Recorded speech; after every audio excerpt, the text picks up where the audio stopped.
होता है कि हनुमान जी ने, अब देखो, हीट एंड ट्रायल मेथड से सीता की खोज हुई। कोई पूर्व में ढूंढ रहा है, कोई पश्चिम में, कोई उत्तर में, कोई दक्षिण में तलाश कर रहे हैं, जैसे किसी की गाय गुम हो जा और ढूंढते ढूंढते किसी का हाथ लग जाए, ऐसे तो सीता की खोज हुई।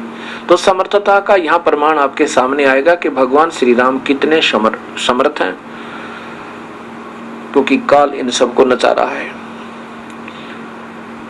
हनुमान जी लंका में पहुंच जाते हैं।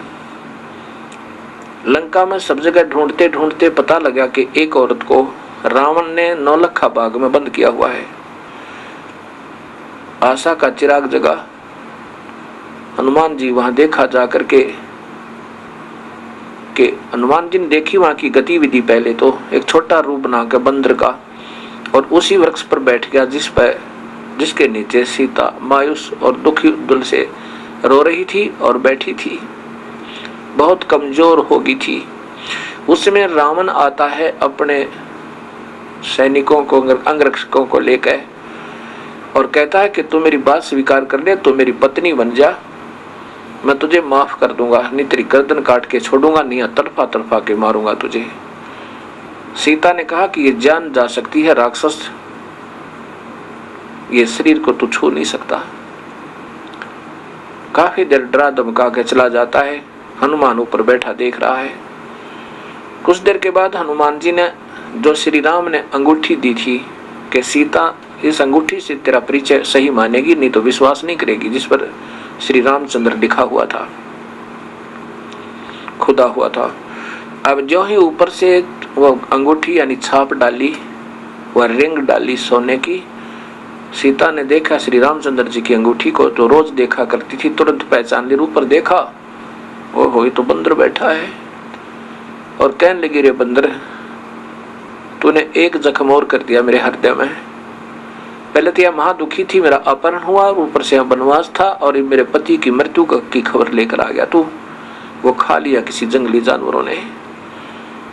तब हनुमान जी नीचे आए, दुर्दशा देखकर कहने लगे, नहीं माता, उस त्रिलोकी नाथ को कौन मार सके, चिंता क्यों करते हो, मैं तो उनका भेजा हुआ एक संदेश वाहक हूँ, मेरा हनुमान नाम है, और मैं उनका अनुचर हो गया हूँ, मैं उनका सेवक हूँ, और मैंने ये सब हालत आपकी देख ली है माँ, और आपकी खोज होगी है, अब तुरंत ही हम सेना लेकर आएंगे हमारे राम जी, और तुझे छुड़वा ले जाएंगे। सीता ने कहा, हनुमान जल्दी करना, मैं बहुत दुखी होकर रखी इन्होंने। तो हनुमान जी ने कहा कि माँ मुझे भूख लगी है, कुछ फल तोड़ के खा लूं। सीता ने कहा, भाई ये दो जोड़ू हाथ तेरे थे, फल तोड़ कर मत खा लिए भाई, नहीं तो मुझे ये जान से मार डालेंगे ये राक्षस।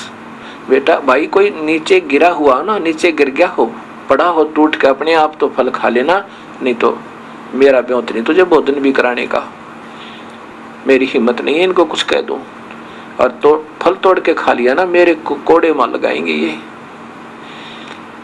ऐसे को गिरा हो नीचे तो भाई खा ले, और फिर जाके संदेशा दे दे। हनुमान जी ने देखा कि देख राक्षस ने क्या हाल कर रखा, एक औरत के साथ ऐसा जुल्म। क्या वो नर मनुष्य होते हैं, वो योद्धा होते हैं जो औरतों को तंग करें, राक्षस। तो हनुमान जी का गुस्सा उठा। पहले तो खूब तोड़ तोड़ कर फल खाए कि थोड़ी खुराक सी को 5-4 मन में तो ऊंचा क्या होगा, 1-2 क्विंटल खाए तोड़ तोड़ के, और फिर उन वृक्षों को पकड़ के और जड़ से उखाड़े और समुद्र में फेंक दे। तोड़ गिरा सारा बाग न हला हला के। अब रखवाले पकड़ना, उनका एक मुक्का धरती में गट जावे, जमीन में जा नुनसा, उसका एक मारे चार पड़े, एक का गदा ठोके 4 मरे। ऐसे वहां तहलका मचा दिया। यह लंबी कथा सबको मालूम है, ज्यादा ना लंबा करके मैं इतना कहना चाहता हूँ।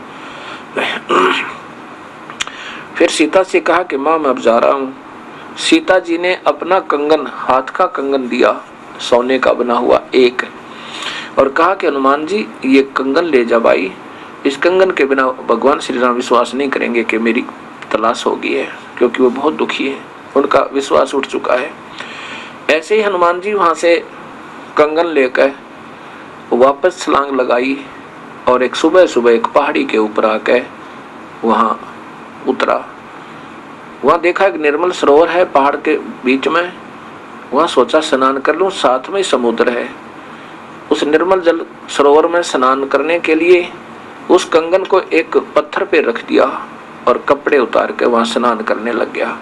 उधर से एक बंदर आया, उस बंदर ने उस कंगन को उठाया और श्री हनुमान जी की दृष्टि उस कंगन पर ऐसे थी जैसे सर्प की मणि पर होती है जब वो ओस चरने जाता है। सुबह सुबह ओस चरने के लिए जब सर्प जाता है तो उस मणि होती है उसके पास, तो मणि को रख देता है और ओस चाटता रहता है, एक नजर मणि पर रहती है और कोई आपत्ति दिखा तुरंत भाग के मणि को अपने अंदर मुंह में लेकर भाग लेता, मुख में लेकर। ऐसे हनुमान जी की दृष्टि उस मणि की तरह कंगन पर थी जैसे सर्प की होती है। इतने में एक बंदर आया और दृष्टि हनुमान जी की थी ही, जो ही वो उठाकर भागा तो हनुमान जी ने सोचा कहीं ये कमबख्त समुद्र में ना डाल दे। वैसे तो मैं इसको जाने नहीं दूंगा चाहे कितना भाग ले, पर यह मजबूरी हो जाएगी जब समुद्र में डाल दिया तो मेरी सारी मेहनत विफल जाएगी। हनुमान जी पीछे भागा। इतने में वो बंदर एक आश्रम में प्रवेश किया बंदर ने, और देखते ही देखते एक मटके में, अच्छा ऊंचा मटका रखा था, उसमें कंगन डालकर आगे भाग गया। हनुमान जी ने राहत की सांस ली, चलो ठीक है मटके में है उठा लूंगा। अब आगे देखा कि एक ऋषि बैठे हैं मुनिंदर नाम के, तो मटके में झांक कर देखा हनुमान जी ने, उस मटके में ऐसे ऐसे कंगन अनेकों पड़े थे।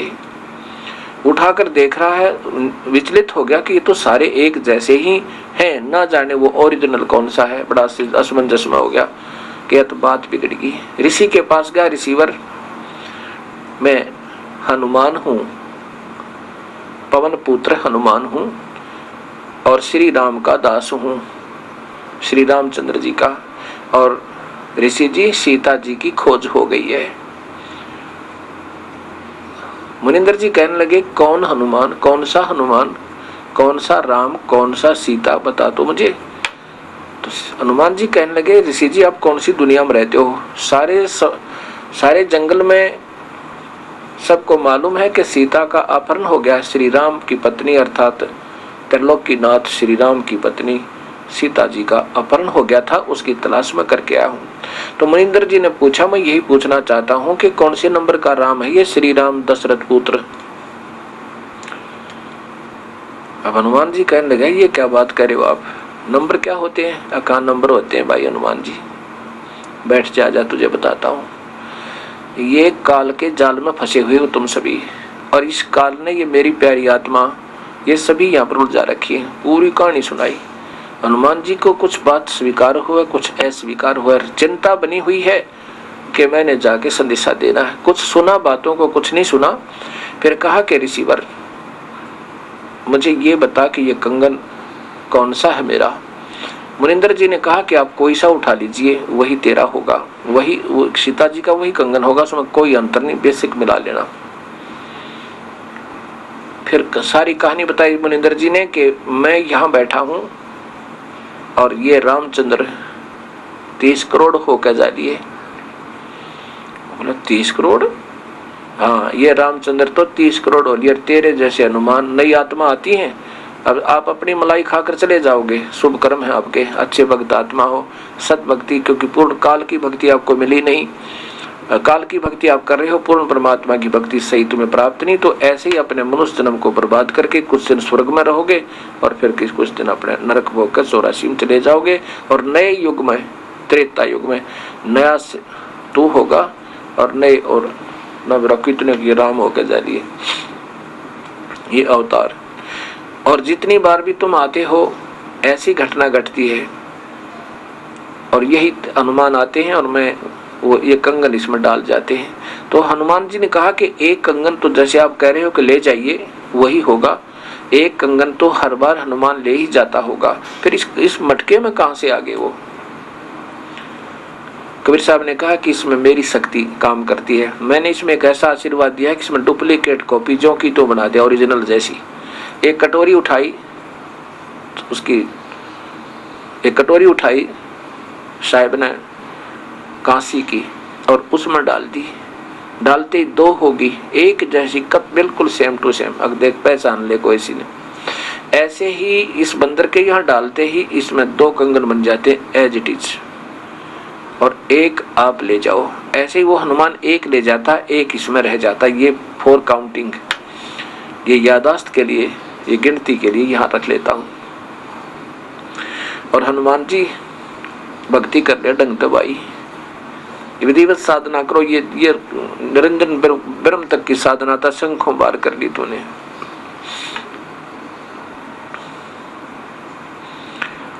अब कबीर साहब क्या समझाते हनुमान जी को?